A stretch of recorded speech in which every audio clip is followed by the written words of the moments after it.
people, one thing we must know, that we are so unfaithful to God. ஒரு காரியம் நாம் அறிந்து கொள்ள வேண்டியது, நாம் தேவனுக்கு உண்மையற்றவர்கள். Really speaking, we hear God's word, but we don't obey Him fully. அவருடைய வார்த்தையை நம்ம கேட்குறோம், ஆனால் அவருக்கு நம்ம உண்மையாக கீழ்ப்படுகிறதில்லை. We disobey Him almost on many occasions. அநேக வேளைகளில் நாம் அவருக்கு கீழ்ப்படியாமல் போகிறோம். But still, God has given us strength and grace to live in this world. ஆனால் கூட தேவன் நமக்கு கிருபையும் பலத்தையும் இந்த உலகத்தில் கொடுத்து வருகிறார். This is not because we are good people. நம்ம நல்லவர்களாக இருக்கிறோம் என்றது அல்ல. But God is faithful. தேவன் உண்மையுள்ளவராக இருக்கிறது நிமித்தமாக. So today I would like to talk on the topic, Abraham's unfaith and God's faithfulness. ஆபிரகாமுடைய அவிசுவாசமும் ஆண்டவருடைய உண்மைத்தன்மை குறித்து இந்த நாளில் உங்கள் மத்தியில் நான் பேசும்படியாக விரும்புகிறேன். Abraham was grown in a very well grown culturally, a place called Mesopotamia. Abraham கலாச்சார பிரகாரமாக நாகரிகத்தில் ஒரு நல்ல முதிர்ச்சி பெற்ற மெசபதோமியா என்ற இடத்தில் பிறந்து வளர்ந்தவன். Even today, these archaeological findings have brought out how systematic the place where Abraham was living. Abraham வாழ்ந்த இடத்தை தொல்பொருள் ஆராய்ச்சியாளர்கள், அதாவது அந்த இடத்தை தோண்டி எடுத்து கண்டுபிடித்தவர்கள், எவ்விதமாக அந்த இடமானது ஒரு நாகரிகமான பிரகாரம் வளர்ந்தது என்பதை குறித்து கண்டுபிடித்திருக்கிறார்கள். It has schools, libraries and all drainage, well built up drainage system. அதில் பார்த்தீங்கன்னா பள்ளி இருந்திருக்கிறது, அங்கே பார்த்தீங்கன்னா நீங்கள் இது நூலகம் இருந்திருக்கிறது, இன்னும் கால்வாய்களெல்லாம் நல்லா கட்டப்பட்ட ஒரு இடம். So Abraham was a man, probably he was very good in status, I believe, before he was called of the Lord. ஆண்டவர் அவனை அழைக்கிறதற்கு முன்னாக ஆபிரகாம் ஒரு நல்ல நிலையில் இருந்தவனாக இருந்திருக்கக்கூடும். But one day God called him. ஒரு நாள் தேவன் அவ்விதமாக அவனை அழைத்ததை குறித்து நாம் வாசிக்கிறோம். Genesis 12th chapter and 12th verse, first verse, ஆதியாகமம் 12வது அதிகாரம் 1வது வசனம், Genesis 12 and 1. Now the Lord had said unto Abram, Get thee out of thy country, and from thy kindred, and from thy father's house, into a land that I will show thee. கர்த்தர் ஆபிரகாமை நோக்கி, நீ உன் தேசத்தையும் உன் இனத்தையும் உன் தகப்பனுடைய வீட்டையும் விட்டு புறப்பட்டு நான் உனக்கு காண்பிக்கும் தேசத்துக்கு போ. அந்த செகண்ட் வேர்ஸ், 2வது வசனம், and I will make of thee a great nation, and I will bless thee, and make thy name great, and thou shalt be a blessing. நான் உன்னை பெரிய ஜாதியாக்கி உன்னை ஆசீர்வதித்து உன் பேரை பெருமைப்படுத்துவேன், நீ ஆசீர்வாதமாயிருப்பாய். 3rd verse, 3வது வசனம், and I will bless them that bless thee, and curse him that curseth thee, and in thee shall all families of the earth be blessed. உன்னை ஆசீர்வதிக்கிறவர்களை ஆசீர்வதிப்பேன், உன்னை சபிக்கிறவனை சபிப்பேன், பூமியுள்ள வம்சங்களெல்லாம் உனக்குள் ஆசீர்வதிக்கப்படும் என்றார். 4th verse, 4வது வசனம், So Abram departed as the Lord had spoken unto him. கர்த்தர் ஆபிரகாமுக்கு சொன்னபடி அவன் புறப்பட்டு போனான். He started. It was a great wonder. From such a place where he was well settled, he started and obeyed God. ஒரு நல்ல நிலையான ஒரு இடத்துல இருந்த அந்த சூழ்நிலையில் அதை விட்டு தேவன் சொன்னதற்கு கீழ்ப்படிந்து புறப்பட்டுட்டான். The place was not mentioned where he will be reaching. அவன் எந்த இடத்துக்கு போவாங்கிற இடம் கூட சொல்லப்படல. But he obeyed God and started. கீழ்ப்படிந்து புறப்பட்டுட்டான். So he came to the place of Canaan. கானான் தேசத்துக்கு வருகிறான். அவ்விதமாக அவன் அந்த கானான் தேசத்துக்கு வந்து he settled there. அங்கே வந்து அவன் தன்னுடைய வாழ்க்கையை ஆரம்பிக்கிறதை பார்க்கிறோம். 7th verse, 7வது வசனம், 6th verse also, 6வது வசனம். Here we see, and Abram passed through the land unto the place of Sichem, unto the plain of Moriah, and the Canaanite was then in the land. Abram அந்த தேசத்தில் சுற்றி திரிந்து சீகேம் என்னும் இடத்துக்கு சமீபமான மோரே என்னும் சமபூமி மட்டும் வந்தான். அக்காலத்திலே கானானியர் அத்தேசத்தில் இருந்தார்கள். You see, Canaanites were living there. His culture was different. அவனுடைய கலாச்சாரம் வித்தியாசமானது. Probably it was a well cultured place where he was grown. ஒரு நல்ல கலாச்சாரம் உள்ள இடத்தில் அவன் வளர்ந்தான். Even in social studies, probably some of the students will know how the culture of Mesopotamia has written.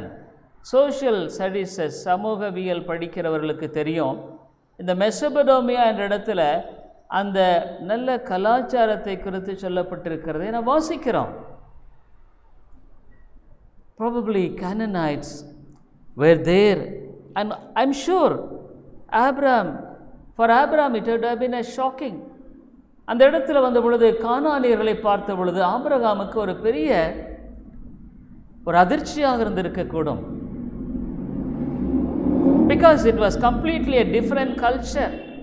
ஏனென்று கேட்டால் அது முற்றிலுமாக வித்தியாசமான ஒரு கலாச்சாரம். But what did Abraham do?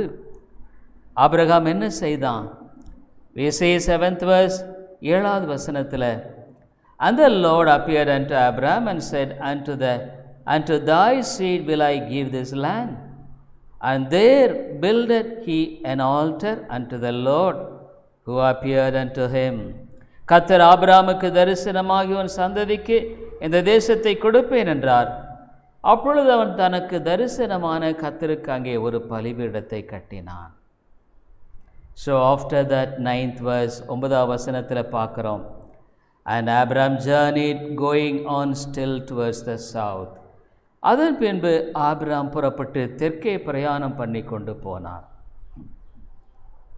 What happened when he was traveling towards the south? அந்த தெற்கு பக்கமாக போன பொழுது என்ன நம்ம பார்க்கிறோம்? அதே 10th verse, 10வது வசனத்தில், and there was a famine in the land, and Abraham went down into Egypt to sojourn there, for the famine was grievous in the land. அத்தேசத்திலே பஞ்சம் உண்டாயிற்று. தேசத்திலே பஞ்சம் கொடிதாயிருந்தபடியால் ஆபிரகாம் எகிப்து தேசத்திலே தங்கும்படி அவ்விடத்துக்கு போனான்.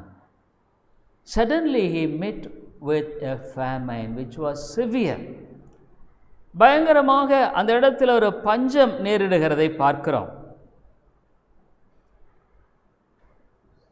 Yes, true, Abraham was faithful in his calling. Abraham அவனுடைய அழைப்பில் உண்மையுள்ளவனாக இருந்தான். He built an altar and dedicated. அங்கே பலிபீடத்தை கட்டி அர்ப்பணித்தான். But when there were problems, ஆனால் பிரச்சனை வந்த பொழுது his faith was wavering. அவனுடைய அந்த விசுவாசம் தடுமாறுகிறது. If he would have been very strong in his faith, அவனுடைய விசுவாசத்தில் அவன் உறுதியாக இருந்திருந்தா, he would have remained in Canaan, that God will take care of him. Definitely அவன் விசுவாசத்தில் உறுதியாக இருந்திருந்திருப்பான். ஆனால் கானானில் இருந்திருப்பான். தேவன் நிச்சயமாக தன்னை பொறுப்படுத்திக் கொள்ள முடியும் என்று அவன் இருந்திருப்பான். But his faith was wavering. அவனுடைய விசுவாசமானது அங்கு தடுமாறுகிறது. Unfaith crept into him. அவிசுவாசம் உள்ள பிரவேசித்து விட்டது. How am I going to live in this famine situation? இந்த பஞ்சத்தின் வேளையில் நான் எப்படி வாழப்போகிறேன்? How many people will live? என்னுடைய ஜனங்கள் எப்படி வாழப்போகிறார்கள்? If the famine continues, shall we die? ஒருவேளை பஞ்சம் தொடருமானால் நாங்கள் மரித்து விடுவோமோ? Yes, unfaith was gripping hold of Abraham. ஆபிரகாமுக்கு அவிசுவாசம் அப்படியே பிடிக்கிறது. How many times when we face problems, our faith takes the upper hand. எத்தனை வேளைகளில் பிரச்சனை சந்திக்கும் பொழுது நம்முடைய அவிசுவாசம் மேலே தூக்கி விடுகிறது. How many times we doubt God? தேவனை எத்தனை வேளையில் சந்தேகிக்கிறோம். How many times fear catch hold of us? எத்தனை வேளையில் பயம் நம்மை பிடித்துக் கொள்கிறது. How many times we try to behave like the children of the world? இந்த உலகத்தின் மக்களைப் போல எத்தனை முறை நாம் நடக்க ஆரம்பித்து விடுகிறோம். Only such situations reveal who we are. அந்த விதமான சூழ்நிலை தான் நம்ம யாருங்கிறத வெளிப்படுத்துகிறது. Many times even when I face trials, அநேக வேளைகளில் சோதனையை நான் சந்திக்கும் பொழுது, when unfaith tries to take hold of me, அவிசுவாசம் என்னை பிடிக்க ஆரம்பிக்கும் பொழுது, then only I realize, oh how much is my unfaith. ஐயோ என் அவிசுவாசம் எவ்வளோ பெருசாக இருக்குன்னு அப்போ தான் நான் உணர்கிறேன். Probably I thought that I was so strong in faith. என்னுடைய விசுவாசம் ரொம்ப பலமாக இருக்குன்னு நான் நினச்சிருந்துருக்கிறேன். But when unfaith takes hold of me, அவிசுவாசம் என்னை பிடிக்கும் பொழுது fear comes in, பயம் வருகிறது. What will happen to me and to my family? எனக்கும் என்னுடைய குடும்பத்துக்கும் என்ன நடக்கும்? Abraham was not exceptional. Abraham அந்த இடத்துல அங்கு அதற்கு விதி விலக்கல்ல. The father of faith, விசுவாசத்தின் தகப்பன், he is struggling with his unfaith. அந்த அவிசுவாசத்தோடு அவன் தடுமாறுகிறான். He started towards Egypt. எகிப்தை நோக்கி போக ஆரம்பிச்சிட்டான். People generally, when they face trials, how quickly they turn towards some escape. பிரச்சனை வரும்பொழுது தான் தப்பித்துக் கொள்ள முடியாத எவ்வளோ சீக்கிரம் மக்கள் திரும்பி விடுகிறார்கள். Dear people, this is what we are. இதுதான் நம்மங்க. There is nothing for us to boast that we have great faith. நமக்கு ரொம்ப பெரிய விசுவாசம் இருக்குன்னு மேன்மை பாராட்ட ஒன்றுமே இல்லை. As long as we are going smoothly, பிரச்சனை இல்லாமல் போகிற வரைக்கும், we appear to be very strong in faith. விசுவாசத்தில் ரொம்ப உறுதியாக இருக்கிறதை போல காணப்படுகிறோம். But how quickly we turn towards unfaith. ஆனால் எவ்வளோ சீக்கிரம் அவிசுவாசத்தின் பக்கம் திரும்பி விடுகிறோம். Dear people, we all have the same struggle in our lives. நம்முடைய வாழ்க்கையில் எல்லாருமே இந்த பிரச்சனைக்கு உரியவர்கள் தான். But one thing I would like to emphasize, God is faithful.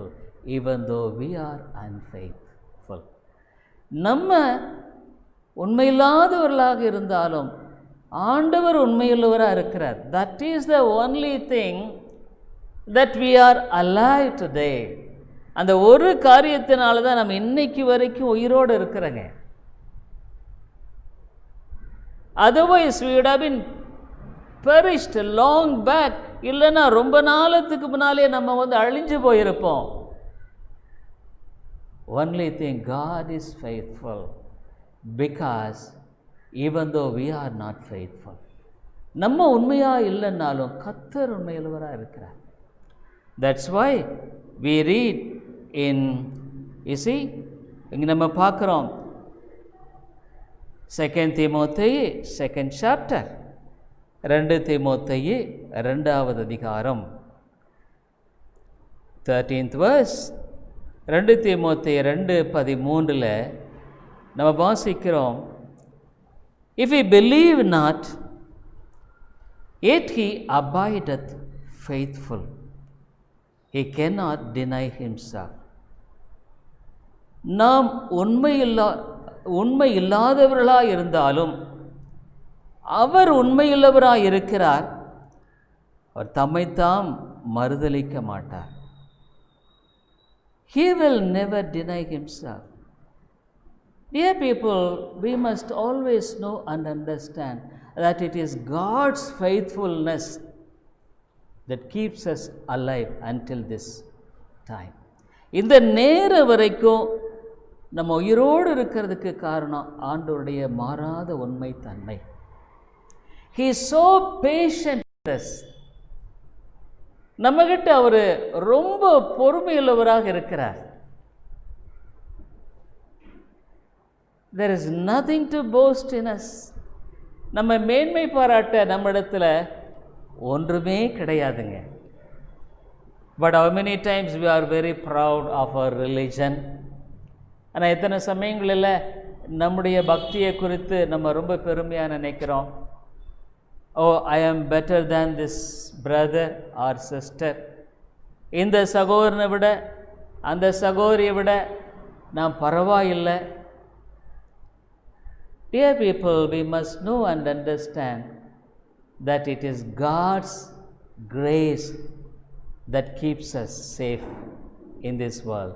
அவனுடைய கிருபை தான் நம்மளை இந்த கூட முன்னால் இருக்கு மாமா, அவன் முன்னால் இருக்குவாங்க. கிருபை தான் நம்மளை இந்த அளவுக்கு பாதுகாத்து வருகிறது. ஆகவே தான் நாம் நிர்மூலமாகாது இருக்கிறது ஆண்டுடைய கிருபைங்க. It is only because of His God's grace we are not being destroyed. நம்ம அழிக்கப்படுகிறது இல்லை. In Lamentations, that is what we read. புலம்பலில் அதைத்தான் நம்ம வாசிக்கிறோம். நம்ம உண்மை இல்லாதவர்களாக இருந்தாலும் ஆண்டவர் உண்மையுள்ளவராக இருக்கிறார். Even though he believed not, he abideth faithful. Abraham suddenly, when famine came, பஞ்ச உடனே வந்த உடனே Abraham suddenly turned towards Egypt. எகிப்தை நோக்கி திரும்பிட்டானுங்க. We people, how shall we deal with such a person? அந்த மாதிரி ஒரு நபரிடத்தில் நம்ம எப்படி நடந்து கொள்வோம்? Suppose if we entrust some responsibilities to some people, சில மக்களிடத்தில் சில பொறுப்பை நம்ம கொடுக்கும் பொழுது, when they disobey, அவங்க கீழ்ப்படியாமல் போகும் பொழுது, immediately we get angry. உடனே நம்ம கோபம் வந்துடுது. We are talking in an angry way. கோபமாக பேசுகிறார். Oh, I told you, you are like this. நான் சொன்னேன் நீ இப்படித்தான். Always disobeying. எப்போ பார்த்தாலும் நீ கீழ்ப்படியாமல் இருக்கிற. Always you are not right. எப்போவுமே பார்த்தா சரியாக இருக்கிறதில்ல. We start talking angrily. கோபமாக பேச ஆரம்பிச்சிடுறோம். But did God was angry with Abraham? ஆபிரகாமோட தேவன் அங்கே கோபமாக இருந்தார்னு சொல்றதை பார்க்குறோமா? Dear people, he was not really angry. with Abraham. Abraham இடத்துல கோபப்படலை. It's true. He was called from such a place like Mesopotamia. Mesopotamia என்ற நாகரிகமான இடத்திலிருந்து அழைக்கப்பட்டவன். Now he really built an altar for God. தேவனுக்கென்று ஒரு பலிபீடத்தை கட்டினவன் தான். But now when he turns because of unfaith, அவனுடைய அவிசுவாசத்தினால திரும்பின பொழுது, God was so patient with him. தேவன் அவனோடு கூட ரொம்ப பொறுமையாக This is the difference between man and God. இதுதாங்க மனுஷனுக்கும் தேவனுக்கும் உள்ள வித்தியாசம். Man immediately responds in a very rude way. ரொம்ப கடினமான விதத்தில் மனுஷன் உடனடியாக செயல்பட்டு விடுகிறான். But God is so patient. தேவன் பொறுமையுள்ளவராக இருக்கிறார். Dear people, one thing we must always realize in our lives is, நம்ம வாழ்க்கையில் விளங்கிக் கொள்ள வேண்டிய காரியம் என்னன்னா, God is patient with me. தேவன் என்னோடு கூட பொறுமையாக இருக்கிறார். Every day he is patient with me. ஒவ்வொரு நாள் என்னோடு கூட பொறுமையாக இருக்கிறார். I really, when I understand my own infirmities and difficulties and unfaith, என்னுடைய சொந்த முடியாமையையும் அவிசுவாசத்தை இதெல்லாம் பார்க்கும் பொழுது, I thank God, Lord, you are so patient with me. நீர் என்னோடு பொறுமையாக இருக்கிறீர் ஆண்டவரே. I love you, Father. பிதாவே, நான் நேசிக்கிறேன். You have called me, and how many times, even though I came to know you so many years, but still how quickly unfaith comes into my life. உம்மை அறிந்து எத்தனை வருஷம் ஆயும் கூட எனக்குள்ள எவ்வளவு அவிசுவாசம் வந்துடுது. Dear people, each and every one of us are struggling in this way. ஒவ்வொருவரும் நம்ம இப்படித்தான் போராடி வருகிறோம். But God is faithful. தேவன் உண்மையுள்ளவராக இருக்கிறார். So he is so faithful. அவர் உண்மையுள்ளவராக இருக்கிறார். அவர் எவ்விதமான தேவன்றத உபாகமம் 7வது அதிகாரத்தில் தன்னை குறித்து சொல்லுகிறார். God speaks about himself. Deuteronomy 7:9. உபாகமம் 7வது அதிகாரம் 9வது வசனத்தில் 7:9 Deuteronomy உபாகமம் 7:9, Know therefore that the Lord thy God, he is God, the faithful God, which keepeth covenant and mercy with them that love him and keep his commandments to 1,000 generations. ஆகையால் உன் தேவனாகிய கர்த்தரே தேவன் என்றும், தம்மில் அன்பு கூர்ந்து தமது கற்பனைகளை கைக்கொள்ளுவர்களுக்கு அவர் 1000 தலைமுறை மட்டும் உடன்படிக்கையும் தயையும் காக்கிற உண்மையுள்ள தேவன் என்றும். He is a faithful God to keep them even 1,000 years. 1000 ஆண்டுகளுக்கும் அவர் உண்மையுள்ளவராக இருக்கிறார். He will never change like man. மனிதனைப் போல அவர் மாறுவதில்லை. When we don't understand how God is faithful, so patient with us, only we could be patient with others. ஆண்டவர் நம்ம மேல எவ்வளோ பொறுமையா இருக்கிறார்னு தெரியும் பொழுதுதான் நம்ம மற்றவங்களிடத்தில் பொறுமையாக இருப்போம். Why many people are not be patient with others? அநேக மக்கள் மற்ற இடத்துல பொறுமையாக இருக்கிறதில்ல. Why? Because they don't understand how God is so patient with us. ஆண்டவர் தன்னிடத்தில் எவ்வளோ பொறுமையுள்ளவராக இருக்கிறாருங்கிறத அவங்க விளங்கிக்கிறது இல்லைங்க. So they get very angry, கோபப்படுகிறார்கள். But if God would have dealt according as we react, நம்ம எப்படி நடக்கிறோமோ அப்படி ஆண்டவர் நம்மிடத்தில் நடந்திருந்திருப்பாரானா, Nobody will be sitting here this morning, including me.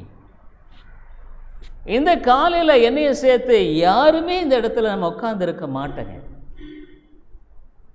That's why God's patience is so long suffering. நீடிய பொறுமையுள்ளவராக இருக்கிறார் என்பதை குறித்து நம்ம பார்க்கிறோம். God says, I will be faithful. நான் உண்மையுள்ளவராக இருப்பேன். That's why even in 1 Corinthians 1:9,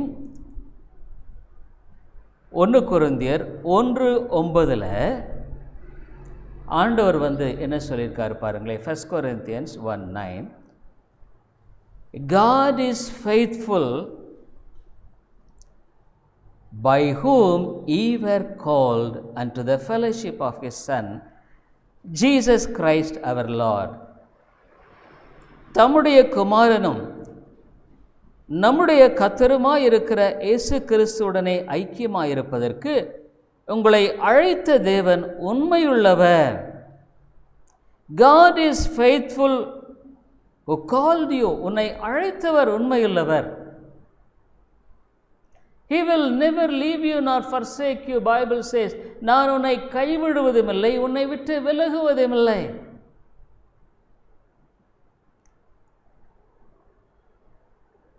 Dear people, God's patience is more than the sea.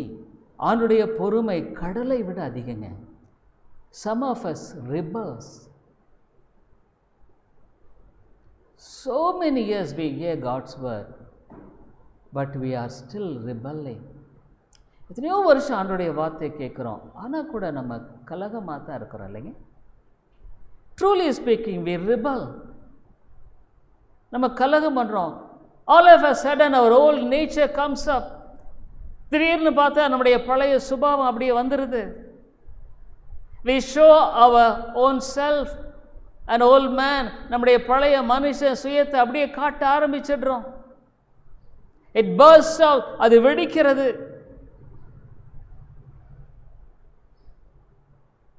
Dear people, those who really understand God's faithfulness will be very patient with other people. ஆண்டவருடைய உண்மைத்தன்மையை அறிந்த மக்கள் மற்ற மக்களிடத்தில் பொறுமையாக இருப்பார்கள். Those who don't understand God's patience in their lives will burst out and suffer themselves. That is the problem. அவருடைய பொறுமையை உணராமல் தன்னுடைய வாழ்க்கையில் அப்படி வெடிக்கிறவங்க என்ன பண்ணுவாங்க, தங்களை தாங்களே கஷ்டப்படுவாங்க. They will be disturbed in their emotion. அவருடைய உணர்ச்சிகளில் பாதிக்கப்படுவார்கள். They will be disturbed in their way of behavior. அவங்க நடக்கிற வழியில் அங்கே பாதிக்கப்படுவார்கள். They will be having bitterness in their hearts. கசப்பு அவங்க இருதயத்தில் இருக்கும். No forgiving spirit. மன்னிக்கிற சுபாவம் இருக்காது. Because of unfaith, they will be always talking in a way which grieves God. அவருடைய அவிசுவாசத்து நிமித்தம் ஆண்டவரை துக்கப்படுத்துகிற விதமாகவே எப்பொழுதுமே அவர்கள் நடந்து கொள்வார்கள். But Bible says God is faithful. தேவன் உண்மையுள்ளவராக இருக்கிறார். So even when Abraham went to Egypt, actually we continue the same thing in the evening. மாலையில் நாம் தொடர்ந்து பார்க்க இருக்கிறோம். Even if you could not come here, please be online. ஆன்லைனில் நீங்கள் கேளுங்க. Because Lord's day is the whole day. ஏன்னா கர்த்தருடைய நாள் இந்த நாள் முழுவதுமானதாக இருக்கிறது. We must, God has given 7 days to us. ஆண்டவர் 7 நாட்கள் ஆண்டவர் கொடுத்திருக்கிறார். So he asks us to devote 1 day for him. அவருக்கு ஒரு நாளை கொடுன்னு கேட்கிறார். So that is why God has appointed the Lord's Day. அதனால தான் கர்த்தருடைய நாள்ங்கிறது ஆண்டவர் நியமிச்சிருக்கார். Many people despise the Lord's Day. அநேக மக்கள் கர்த்தருடைய நாளை புறக்கணிக்கிறார்கள், அவமதிக்கிறார்கள். So they lose the blessings themselves. அவங்களே அந்த ஆசீர்வாதத்தை இழந்து போறாங்க. So God has given so many things, so much of time to us. நிறைய நேரங்களை கொடுத்திருக்கிறார். Even when we get up in the morning on Sunday, many of us think, oh, tomorrow I must do this, this. So many things are on our minds. ஞாயிற்றுக்கிழமை எழும்பொழுது அநேக வேளைகளில் நாளைக்கு நம்ம அதை செய்யணும், இதை செய்யணும். நம்முடைய மனசில் இருதயத்தில் பார்த்தா நிறைய காரியம் இருக்குது. It's true, we have so many things to do. நம்ம செய்ய வேண்டிய காரியங்கள் நிறைய இருக்கிறது. But am I willing to devote one day to God as a thank offering to God? ஒரு நாள் ஆண்டவருக்கு நன்றி செலுத்துகிற பலியின் நாளாக ஒரு நாளை நம்ம கொடுக்க ஆயத்தமாக இருக்கிறோமா? Dear people, you must know and understand, man's heart is so much occupied with the world. மனுஷனுடைய இருதயம் அந்த உலகத்தில் அப்படியே பீடிக்கப்பட்டு இருக்கிறது. There are three enemies in this world for a Christian. ஒரு கிறிஸ்தவனுக்கு 3 எதிராளிகள் இருக்கிறாங்க. ஒன்று my own self, என்னுடைய சொந்த சுயம், the old man, என்னுடைய பழைய மனுஷன். செகண்ட், ரெண்டாவது உலகம், the world. I must do this, I must do that. இதை நான் செய்யணும், அதை நான் செய்யணும். I must achieve this, இதை செய்யணும். Cares of the world, உலகத்தை குறித்த கவலைகள். Many times it chokes our own spiritual life. நம்முடைய ஆவிக்குரிய வாழ்க்கை அப்படியே நசுக்குகிறது. The third thing, the devil tries to attack us on all sides. மூன்றாவது, பிசாசு எல்லா விதத்திலும் நம்மை தாக்குகிறான். So many things we are bombarded with. பல காரியங்களினால நம்ம நசுக்கப்பட்டு வருகிறோம். So many people, they don't honor the Lord's Day. அநேகர் ஆண்டவருடைய நாளை கனப்படுத்துறது இல்லைங்க. Dear people, in my youth days, the Lord taught me to honor the Lord's Day. கர்த்தருடைய நாளை கனப்படுத்தும்படியாக கர்த்தர் எனக்கு கற்றுக் கொடுத்தார். It is true, I was a failure. நான் ரொம்ப தோல்விகளை சந்தித்தவங்க. I have been telling, I failed in one subject and I was passed only on 5th or 6th, I could not remember well. ஒரு பாடத்தை 5-6வது முறை தான் பாஸ் பண்ணேன். But still I never was studying on the Lord's Day my subjects. கர்த்தருடைய நாளில் என்னுடைய பாடங்களை நான் படிக்க மாட்டேங்க. The next day the exam will be there. அடுத்த நாள் பரீட்சை இருக்கும். But still the whole day I will spend in the church. சபையில் என்னுடைய காலத்தை நான் கழிப்பேன். I used to talk with people about spiritual things. ஆவிக்குரிய காரியங்களை குறித்து நான் பேசுவேன். I used to spend time in fellowship with the believers. விசுவாசிகளோடு கூட அங்கே நான் ஐக்கியம் கொள்வேன். Many young people were there. I used to talk to them and encourage them in the Lord, even though I was in great difficulties financially in all sides. பொருள் பிரகாரமான பிரச்சனை, பல தோல்விகள். ஆனால் கூட மற்றவர்களை நான் கிறிஸ்துவுக்குள் உற்சாகப்படுத்துவேன். God gave me such a joy in serving others for the sake of Christ. கிறிஸ்துவை நிமித்தமாக மற்றவர்களுக்கு பணிவிடை செய்கிறதுல நான் சந்தோஷப்பட்டேன். Dear people, what I am now is because God has taught me to honor God's day. கர்த்தருடைய நாளை கனப்படுத்தும்படியாக கர்த்தர் எனக்கு உதவி செய்தார். Because my priority was not my education even. என்னுடைய படிப்பு கூட முக்கியமானது எனக்கு இல்லை. My priority was God. தேவன் தான் முக்கியமானவர். How many of you really honor the Lord's day? எத்தனை பேர் நீங்கள் கர்த்தருடைய நாளை கனப்படுத்துறீங்க சொல்லுங்க. Do you really honor God's Lord, this day you have given me? I will honor thee. இந்த நாளை உமக்கு நான் கொடுத்திருக்கிறேன். That doesn't mean like பரிசேயரை போல இருக்க வேண்டிய அவசியம் இல்லை. நான் அங்கே பண்ண மாட்டேன், இதை பண்ண மாட்டேன். Pharisees, they were so pharisaic. I will not do this, I will not do that. நான் இதை பண்ண மாட்டேன், அதை பண்ண மாட்டேன் அப்படிங்கிறதில்ல. But of course, out of love, we know what we could do. நம்ம என்ன செய்கிறது என்பதை குறித்து அறிந்திருக்கிறோம். Not mere telling, I want this, I want that. இதை செய்ய மாட்டேன், அதை செய்ய மாட்டேன்றது முக்கியம் இல்லை. How do I honor the Lord's day? In reading spiritual books. ஆவிக்குரிய புத்தகங்களை வாசிக்கிறதில்ல. Many of you don't have the habit of reading spiritual books.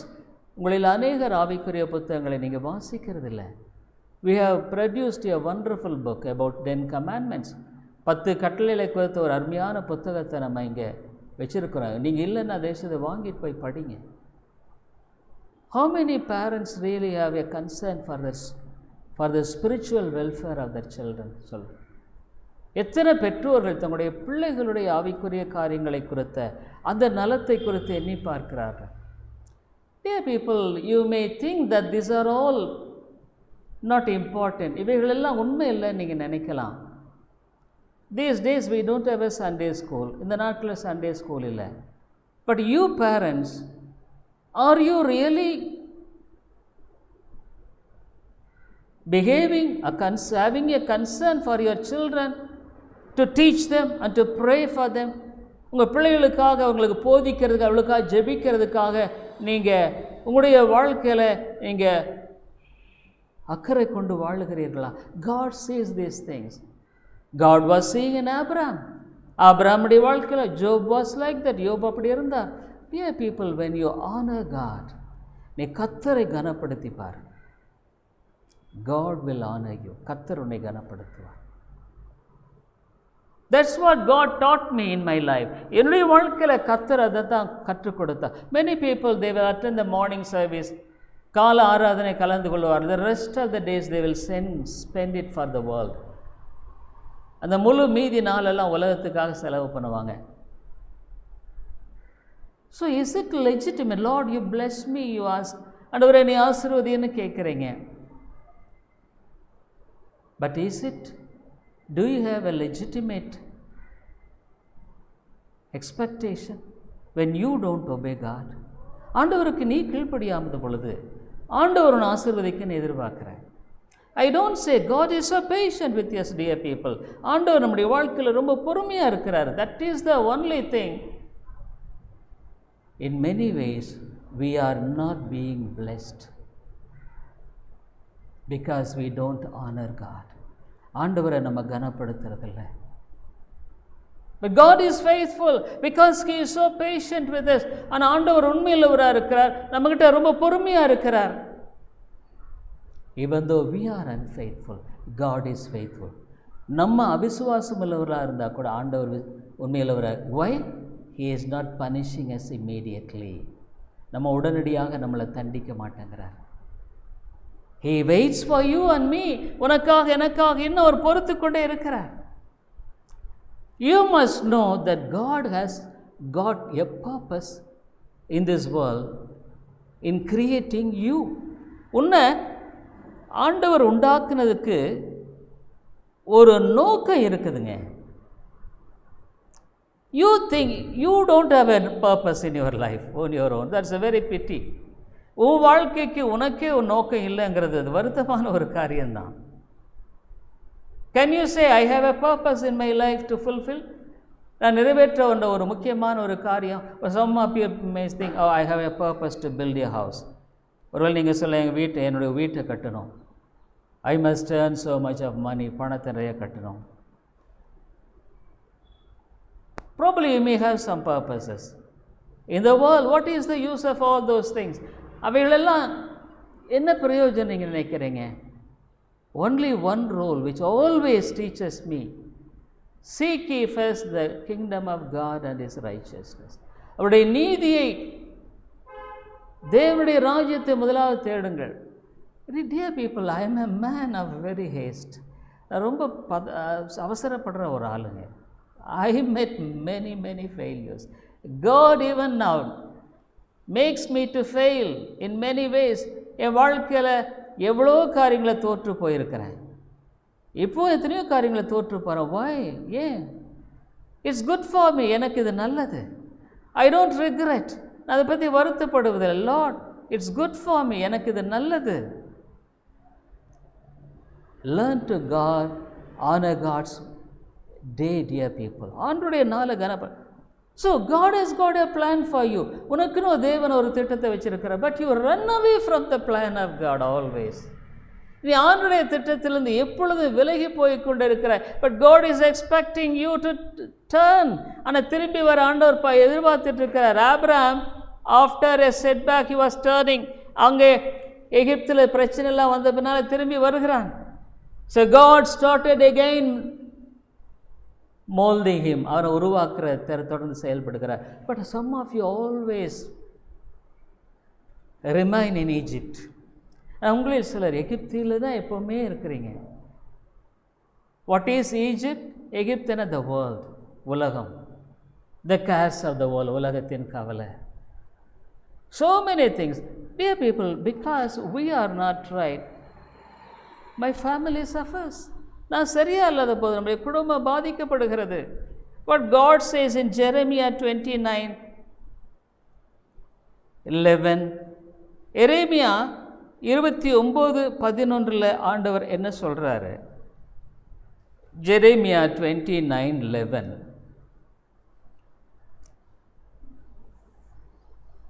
for I know the thoughts that I think toward you, say the Lord, thoughts of peace and not of evil, to give you an expected end. நீங்கள் எதிர்பார்த்திருக்கும் முடிவை உங்களுக்கு கொடுக்கும்படிக்கு நான் உங்கள் பேரில் நினைத்திருக்கிற நினைவுகளை அறிவேன் என்று கர்த்தர் சொல்லுகிறார். அவைகள் தீமைக்கல்ல, சமாதானத்துக்கு ஏதுவான நினைவுகளே. Some people will wrongly interpret it. இது தவறாக அதாவது நான் உலக பிரகாரமாக ஒரு முடிவு எனக்குள்ள, எனக்கு இந்த மாதிரி இது வேணும், ஒரு நல்ல கார் வேணும் அப்படின்னு ஒரு நினச்சிட்டே இருக்கேன். Some people will say, நீ எதிர்பார்த்திருக்கிற முடிவு ஆண்டவர் உனக்கு கொடுப்பார். What you expect, God will give you. What God says you must think. என்ன ஆண்டவர் சொல்கிறாரு? அவைகள் தீமைக்கல்ல, சமாதானத்துக்கு ஏதுவான நினைவுகள். உன்னுடைய நினைவு எப்படி இருக்கின்றாரு? Not of evil, but thoughts of peace. சமாதானத்துக்குரிய எண்ணங்கள் அவைகள். I have a plan for you. உனக்காக ஒரு திட்டம் வைத்திருக்கிறேன். Dear people, your life has got so many problems and difficulties. உன் வாழ்க்கையில் நிறைய பிரச்சனைகள், போராட்டம் இருக்குது. Probably you may think that God has let you down. ஆண்டவர் உன்னை கைவிட்டுட்டார்னு ஒரு வேளை நீ நினைக்கலாம். No, இல்லை.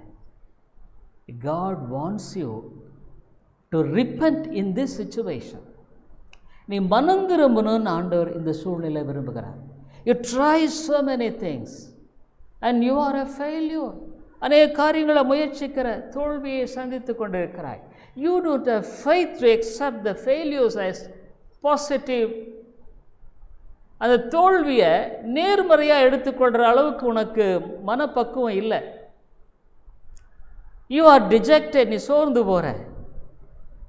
But when you are a godly person, ஒரு உண்மையான தெய்வ பக்தி உள்ள நபராக இருந்தால், even though you face failures, தோல்வியை சந்தித்தா கூட, you will have the understanding and realization that it is good for me. நீ தோல்வியை சந்தித்தா கூட உனக்குள்ளாக இது எனக்கு நல்லது அப்படிங்கிற ஒரு மனசாந்தி உனக்குள்ள இருக்கும். But when you really don't depend on God, தேவனை நீ சார்ந்திராத பொழுது, the same thing will make you to be mad and confused. அதே காரியம் உனக்கு அப்படியே குழப்பமாயிட்டு உன்னை பைத்தியகாரமாக்கும். Why I tried this? why a failure? I tried this, why failure? இதை முயற்சித்த தோல்வி, இதை முயற்சி, whatever I try, why am I failure? எதை பண்ணாலும் எனக்கு தோல்வியே வருது. Because it is God who put you in this situation. You don't understand. தேவன் தான் இந்த சூழ்நிலை வச்சிருக்கிறார், நீ விளங்க மாட்டேங்கிற. You expect something, நீ ஒன்று நினச்ச எதிர்பார்த்த, but things seems to be different. ஆனால் சூழ்நிலை வேறு மாதிரி போயிட்டுருக்குது. Why? I believed, I prayed, I did, நான் விசுவாசித்தேன், ஜெபம் பண்ணினேன், செஞ்சேன். But it was not yielded to God, surrendered to God. ஆண்டவருக்கு அது ஒப்பு கொடுக்கப்படவில்லை, ஆண்டுடைய கரத்தில் அது கொடுக்கப்படவில்லை. God has got a plan for you. ஆண்டவர் உனக்கு ஒரு திட்டத்தை வைத்திருக்கிறார். But you are running in a different direction. இன்னொரு திசையில் நீ ஓடிக்கொண்டிருக்கிற. God wants you to stop and think. நீ நின்று பொறுத்து உன்னை யோசிக்கும்படியாக செய்ய விரும்புகிறார். Why God? ஏன் ஆண்டவரே? Saul was traveling to fulfill his own desire to Damascus. Saul தமஸ்குவை நோக்கி தன்னுடைய விருப்பத்தை நிறைவேற்றும்படியாக போய் கொண்டிருக்கிறான். With all other people, எல்லா மக்களோடு கூட. He never expected an abrupt turn. சடுதியாக ஒரு திசை திரும்புன்னு நினைக்கவே இல்லை. That God intervened. தேவன் அந்த இடத்துல தடை பண்ணினார். சால், you are kicking against thorns. நீ முள்ளில் உதைக்கிறப்பா. You hurt your own feet. உன்னுடைய பாதத்தை நீயே காயப்படுத்திட்டு இருக்கிறியே. Dear people, we hurt our own good life. நம்முடைய நல்ல வாழ்க்கையை நம்மளே காயப்படுத்திக்கிட்டு இருக்கிறோம். தான் உண்மை. That is the truth. God has got a plan for you, dear friend. அதனால உன்னுடைய தேவனுடைய வாழ்க்கையில் ஒரு நோக்கத்தை வச்சிருக்கிறார். When God's plan is fulfilled in your life, you will see two things which I have been talking last week. கடந்த வாரத்தில் நான் உங்கள்கிட்ட பேசிட்டு இருந்த ரெண்டு காரியத்தை. Every child of God, ஒவ்வொரு தேவனுடைய பிள்ளை இந்த ரெண்டு காரியத்தை ஆண்டவர் கொடுத்திருக்கிறார், நிறைவாக கொடுக்கிறார். God gives with all its fullness. What is it? Peace. My peace I give unto you. என்னுடைய சமாதானத்தை உனக்கு கொடுக்கிறேன். I give my joy, because we don't have time. In John 14:15 we see, 14-15 அதிகாரத்தில் நம்ம பார்க்குறோம். I give my joy with all its completeness. நிறைவாக நான் உனக்கு கொடுக்குறேன். அத்திமல துளியில்னா கூட நான் கர்த்தருக்குள் மகிழ்ச்சியாக, ரட்சிப்பின் தேவனுக்குள் நான் சந்தோஷமாக இருப்பேன். I will be joy in the God of my salvation. What is salvation? ரட்சிப்புங்கிறது என்ன தெரியுங்களா? Many people think I will confess this sin, I will confess that sin, இந்த பாவத்தை அறிக்கிட்டு அந்த பாவத்தை அறிக்கிட்டு I will believe that God saved me. ஆண்டவர் என்ன ரட்சித்தார். Salvation is nothing but surrender to God. தேவனுக்கு நம்ம ஒப்பு கொடுக்கறதாங்க ரட்சிப்பேன். When we don't surrender, that is not salvation. நம்ம சரண்டர் ஆகாமல் ரட்சிப்பே கிடையாது. நீங்கள் நிறைய பேர் probably you may think, oh, God reminds me, அந்த பாவத்தை நினை போட்டுறாரு. God reminds me this sin, that sin. Lord, forgive my sin, forgive my that sin. I committed this sin, I committed that sin. ஆண்டவரே, இந்த பாவத்தை செஞ்சுட்டு அந்த பாவத்தை செஞ்சுட்டு என்னை மன்னியும். Surrender is salvation. ரட்சிப்புங்கிறது ஒப்பு கொடு. You surrender to God and you continue to surrender to God. தேவனுக்கு ஒப்பு கொடுத்துட்டு தொடர்ந்து நீ வாழ்க்கையில் நீ வாழ்ந்துட்டே இருக்கிற. That is salvation. அதாங்க ரட்சிப்பு. So when you live surrender to God, God's promises of two things, joy and peace. சந்தோஷம், சமாதானம். But how much our hearts are like a turbulent sea. நம்ம இருதயம் எப்படி அப்படியே அலை வர்ற கடலை போல் இருக்கு. No peace in our home. வீட்டில் சமாதானம், because we don't have peace in our own hearts. நம்ம இருதயத்தில் சமாதானம். when we don't have peace in our hearts, how could we expect peace in the home? நம்ம இருதயத்தில் சமாதானம் இல்லாத இப்போ வீட்டில் எப்படிங்க சமாதானத்தை எதிர்பார்க்க முடியும்? That is the problem. I would like to tell you one verse before closing. நான் உங்களுக்கு முடிக்கிறதுக்கு முன்னால் ஒரு வசனத்தை நான் சொல்ல விரும்புகிறேன். Psalm 37, 5 and 7. Psalm 37, 5 to 7.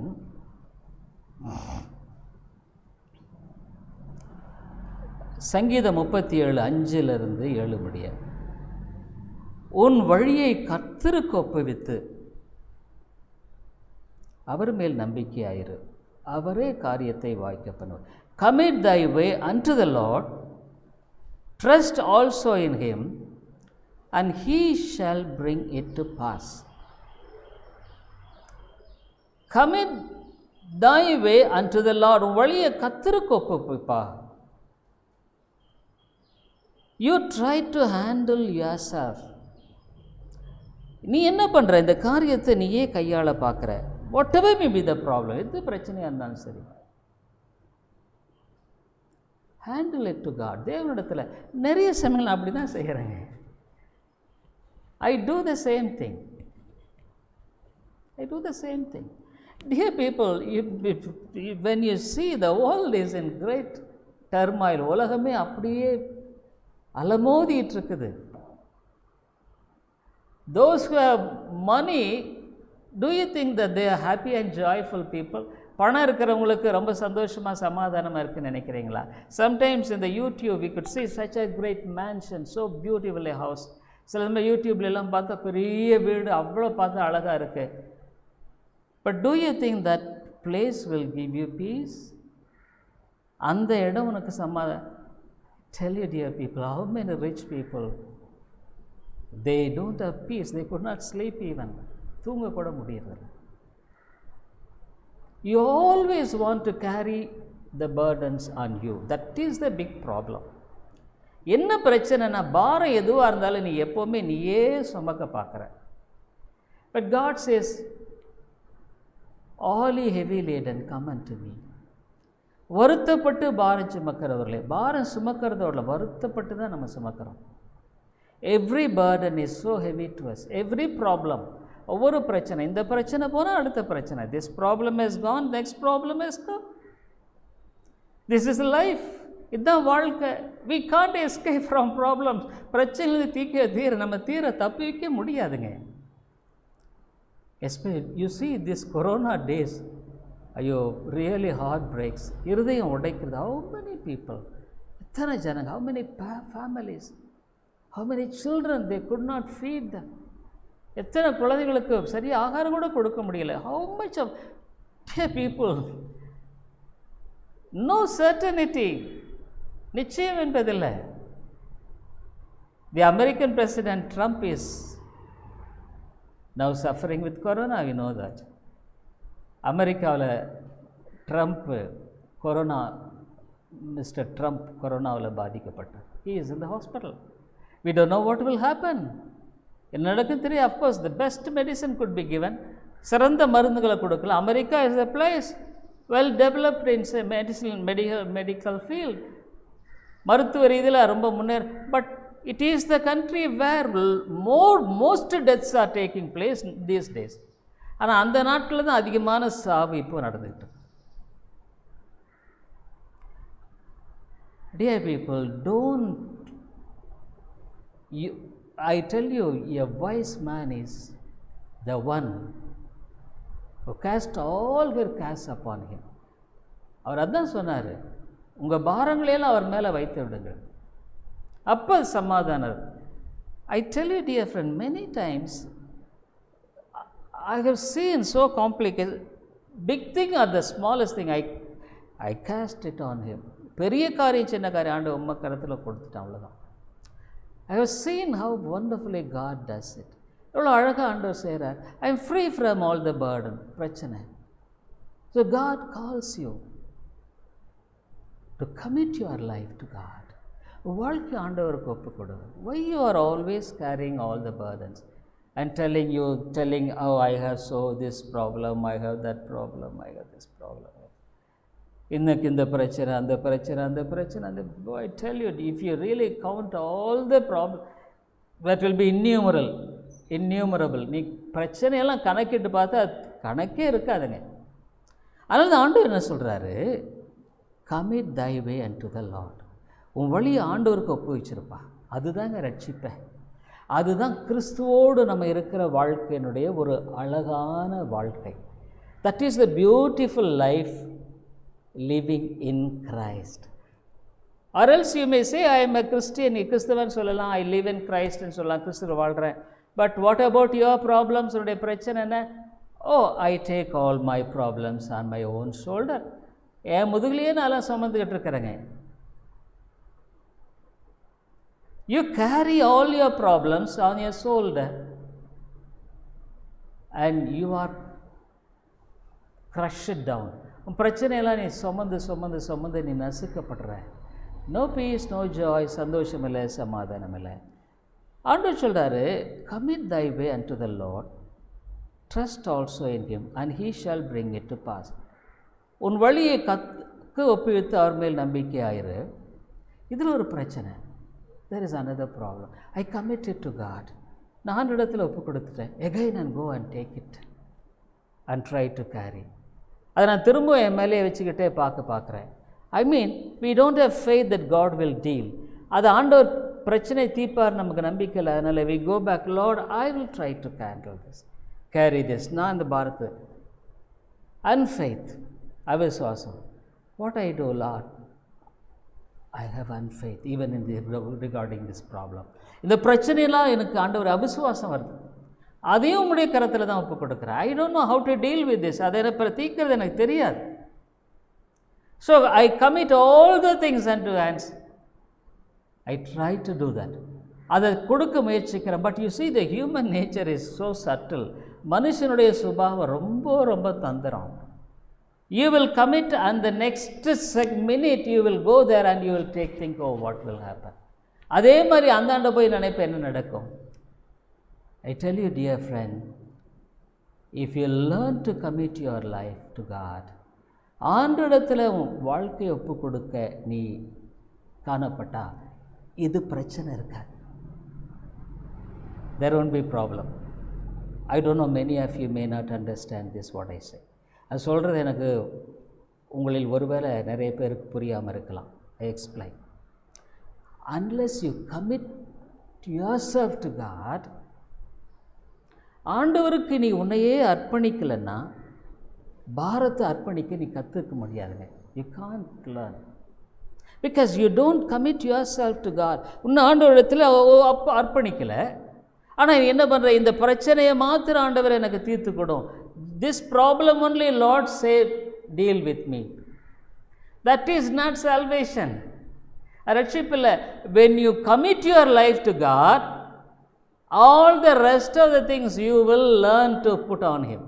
நீ வாழ்க்கையை அவகிட்ட ஒப்பு கொடுத்தீன்னா மற்ற எல்லாத்தையும் அவர்கிட்ட ஒப்பு கொடுப்பேன். இல்லைன்னா என்ன பண்ணுவ, நீ போவ வெப்ப திரும்ப அதையே கொண்டு வருவேன். ஜபம் பண்ணுவேன். நீ ஜபம் அந்த பிரச்சனை உனக்கு நெருங்குற வரைக்கும் நீ ஜபம் பண்ண, அழுது கூட ஜபம் பண்ணுவேன். You will cry and pray, but you will go and carry the same burden. No peace, சமாதானம் இல்லை, நோ ரெஸ்ட், நோ டெஸ்டிமனி, சாட்சி இல்லை, இரிட்டேஷன், கோபம், all this. But you see, what 7th verse says, what Bible says, 6th verse. உன் நீதியை வெளிச்சத்தை போலவும் உன் நியாயத்தை பட்ட பகலை போல விளங்க பண்ணுவார். And he shall bring forth thy righteousness as the light and thy judgment as the noonday. God will bring forth thy righteousness. எப்படி பட்டம் பகலை போல விளங்க பண்ணுவார்களாம் உன்னுடைய நீதியை. As the light. ஆண்டவர் உன்னுடைய நீதியை, அதாவது உன்னுடைய நன்மையை ஆண்டவர் அப்படியே வெளிப்படுத்துவார். நீ விசுவாசிக்கிற ஒரு பையன், விசுவாசிக்கிற ஒரு பெண்ணு, you are a boy who believes, you are a girl. உன்னுடைய வாழ்க்கையில் அப்படி ஆண்டவருக்கு நீ ஒப்பு கொடுத்தா கர்த்தர் பக்கமாக செய்வாருங்க. God will deal. இப்போ டாக்டர்கிட்ட போய் ஆப்ரேஷன் பண்ணுங்கள் டாக்டர்னு படுத்துக்கிட்டு மயக்க மருந்து மாத்திரை எனக்கு கொடுக்காதீங்கன்னு சொன்னால் can it be done? Doctor operate on me போன், don't give anaesthesia. Will it be possible? No. He must come to the anaesthesia. மயக்க மருந்து கொடுக்கணும். He will be flat. அவன் அப்படியே ஃப்ளாட் படுத்துருவான். Doctor will remove the cancer. அந்த புற்றுநோய் இருக்கிறத டாக்டர் எடுத்துருவார். You are free from cancer, அந்த பாய்சனஸ் குரோத். புற்றுநோய் விஷமான பொருள், அதை எடுத்துருவார். But you don't allow God to do operation because you don't surrender. நீ ஆண்டவருக்கு ஒப்பு கொடுக்காதனால உன் வாழ்க்கையில் அந்த விஷமான அந்த புத்துநோயை எடுக்காமையே நீ வருஷம் பறந்து எத்தனையோ வருஷம் ஆச்சு. You have born so many, but still you carry the cancerous growth. அந்த புத்துநோய் இன்னும் உனக்குள்ள. What is that cancerous growth? cancerous nature. அந்த புத்துநோய் சுபாவம் என்ன? the old man, பழைய மனுஷன். the same anger, அதே கோபம், அதே எரிச்சல். அடுத்த வசனம் பாருங்களேன், அந்த 7th verse read, rest in the Lord and wait patiently for him. சிலர் என்ன சொல்கிறார்? கர்த்தரை நோக்கி அமர்ந்து அவருக்கு காத்திருப்பா. சிலர் என்ன சொல்லுவாங்க? ஜெபம் பண்ண உடனே வானத்தை பொத்துன்னு ஒழுகணும்னு பார்ப்பாங்க. some people will pray and immediately that should come down. you see, God has got his own time. ஆண்டவர் அதுக்குன்னு ஒரு நேரத்தை வச்சிருக்கிறார். God's time is different from man's time. மனுஷனுடைய நேரத்துக்கும் ஆண்டோடைய நேரத்துக்கும் வித்தியாசம். But you are prolonging God's time, God's deliverance because you don't expect God's answer for your prayer patiently for his time. அவருடைய நேரத்துக்கு காத்திருந்து அந்த ஜெபத்துக்கு பதிலளிக்கிறதுக்கு நீ பொறுமையாக இருக்கிறதில்ல, நீ போயிடுற. So you don't get the answer. பதிலை பெறுகிறதில்ல. அதனால தான் சொல்ல, கர்த்தரை நோக்கி அமர்ந்து காத்திருப்பா. காரிய சித்தி உள்ளவன் மேலும் தீவனை செய்கிற மனுஷன் மேலும் எரிச்சலாகாதே. Don't get angry about the wicked rich people. அவன் நல்லா இருக்கிறான், இவன் நல்லா இருக்கான், நான் தானே கஷ்டப்படுறேன். Oh this man that man is good. Dear people, this is our world nature, நம்முடைய சுபாவம். The God says, commit your way. So Abraham went wrongly, but God was patiently bringing him back. ஆண்டவர் பொறுமையாக அவனை கொண்டு வரார். God is patient with you, dear people. ஆண்டவர் பொறுமையாக இருக்கார். ஆனால் இந்த காலையில் கேட்குறார், நீ ஆண்டவருக்கு உன்னை ஒப்பு கொடுக்காம நீ உன் பாரங்களை ஒப்பு கொடுக்க முடியாது. You can't commit all your burdens to God unless you commit to God. அதுதான் பிரச்சனை. ஆண்டவருக்கு இந்த காலையில் ஒப்பு கொடுப்பியா? Are you willing to commit to God? Are you willing to commit to God saying, Lord, என் வாழ்க்கையை உம்முடைய கரத்தில் ஒப்பு கொடுக்குறேன். இன்றைக்கி நான் கேட்ட மாதிரி எத்தனையோ காரியங்கள் என் வாழ்க்கையில் இருக்குது. so many things are there in my life. I don't know how to deal with this. அது எப்படி பிரச்சனை தீர்க்கிறது எனக்கு தெரியல. ஐ ஆம் டிஸ்டர்ப் ஸோ மச். ரொம்ப கலக்கம் அடைஞ்சிருக்கேன், என்னால் முடியல. I could not bear with this. But now I surrender Lord. நான் உம்மிடத்தில் ஒப்பு கொடுக்குறேன். என்னுடைய எல்லா ஆண்டவர் அந்த கெட்டகுமாரை அந்த பன்னிகளோடு இருந்து அப்படியே தான் வந்துட்டுருக்கிறான். The prodigal son came all with the dirty clothing, with the dirt of the pigs. பண்டிகையினுடைய அழுக்கோடு தான் வரான். But the father embraced him. father கட்டி. Dear people, when you understand God's love, அவருடைய அன்பை நீ விளங்கிட்டினா, because of his great love, he is so patient with me. அவருடைய அன்பினால தான் எவ்வளோ பொறுமையாக இருக்காருங்க என்கிட்ட. Dear people, what I tell you is not just to you. உங்களுக்கு சொல்கிறேன் நினைக்கிறேன். This is with me. என்னுடைய பிரச்சனை அதை. But I wonder God's grace. அவருடைய கிருபை ஆச்சரியப்படுறேன். But when I commit everything to God, தேவனிடத்தில் ஒப்பு கொடுக்கும் பொழுது, what a joy and how peace. சந்தோஷ சமாதானம். இந்த காலையில் ஆண்டவரே, நான் என்னையும் உம்மிடத்தில் ஒப்பு கொடுக்குறேன். Lord, I commit myself to you. You say you have a plan for me. எனக்குன்னு ஒரு திட்டம் வச்சுருக்கீங்கன்னு சொல்கிறீங்க. I never thought that about a plan for me. எனக்குன்னு ஒரு திட்டம் அதை பற்றி நான் நினச்சதே கிடையாது. But my life is been so much confusing. குழப்பமாக இருக்குது. So many, no peace in the home. வீட்டில் சமாதானம் இல்லை. But now I commit myself into your hands. என்ன உம்மிடத்தில் ஒப்பு கொடுக்குறேன். என் வாழ்க்கையில் பிரச்சனைக்கெல்லாம் எனக்கு பதில் தெரியல. I don't know the answer to all my problems, but you know, உமக்கு தெரியும். Dear people, I tell you, when you commit, கர்த்தரை நோக்கி அமர்ந்திருக்கு, அவருக்கு காத்திரு. அதான் ஆண்டவர் சொல்கிறார். ஒன்று சொல்கிறார், உன் வழியெல்லாம் ஆண்டவருக்கு ஒப்பு வைத்திருப்பா, இன்னும் ஆண்டவருக்கு ஒப்பிடு, கமிட் தை வே. அதனால தான் ரோமர் 12 ஜீவ பலியை ஒப்பு கொடுக்க. இந்த காலையில் நம்ம ஆண்டவருக்கு நம்ம ஒப்பு கொடுப்போம். ஆண்டவரே, என்ன உம்மிடத்தில் ஒப்பு கொடுக்குறேன். நான் நல்லவன் இல்லை, நான் மோசமானவன், பலவீனங்கள் எத்தனையோ காரியம் என்ன சோர்ந்து போக பண்ணுது. ஆனால் நம்ம ஒப்பு கொடுக்குறேன். நம்ம ஒப்பு கொடுப்போமா? ஜெபிப்போம். கண்களை மூடி நம்ம ஜெலட்டஸ் ப்ரே. நம்ம இருதயத்தை ஆராய்ந்து பார்ப்போம்.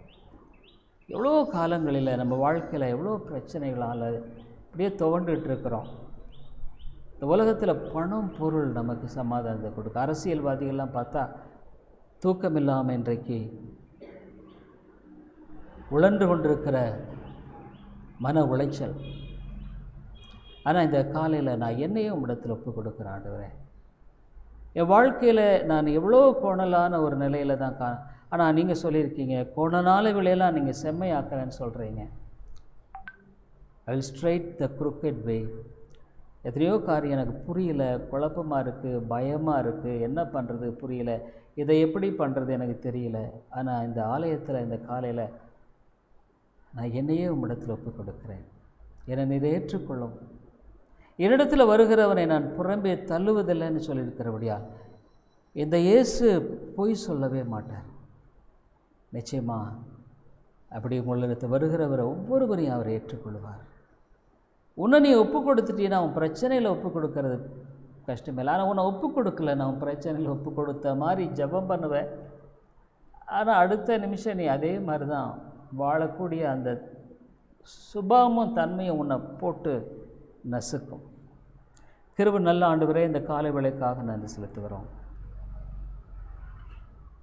ஆபிரகாம் தவறி போனா, நீர் போடிய பொறுமையாக கொண்டு வந்து அவனை விசுவாசிகளின் தகப்பனாக மாற்றினீர். ஆண்டவரே, அவர் அவிசுவாசத்தினால் பிறந்து கொண்டிருந்தார். இவன் உதவாக்கரன்னு சொல்லி விடலை, அவனை உலகத்தையே அவன் மூலமாக ஆசீர்வதித்தீர். இங்கே இருக்கிற ஒவ்வொருடைய வாழ்க்கையில் ஒரு நோக்கத்தை வைத்திருக்கிறேன். ஒருவேளை நான் எனக்கு திட்டம் இல்லைன்னு நினைக்கலாம், ஆனால் ஒவ்வொருவருக்கு ஒரு திட்டம் வைத்திருக்கிறேன். தங்களை அர்ப்பணிக்க உதவி செய்யும். போதும், என்னுடைய வாழ்க்கையில் ஏன் ஒரு சமாதானம் இல்லாமல் எவ்வளோ காலம் நான் வாழ்ந்து கொண்டிருப்பேன். எவ்வளோ காலம் ஆண்டவர் எனக்குன்னு ஒரு வழியை வச்சிட்ருக்கும்போது நான் ஏன் இன்னொரு வழியில் போயிட்டே இருக்கிறேன். ஆண்டவர் என்னை ஆசீர்வதிப்பார்னு சொல்லி சமாதானம் இல்லை, சந்தோஷம் இல்லை. ஆண்டவரே, நீரோடைய உள்ளத்தில் இந்த காலையில் பேச வேண்டும் என்று ஜெபிக்கிறேன். கிருபையாயிரும். இயேசுவின் நாமத்தில் ஜெபிக்கிறோம் நல்ல பிதாவே, ஆமென்.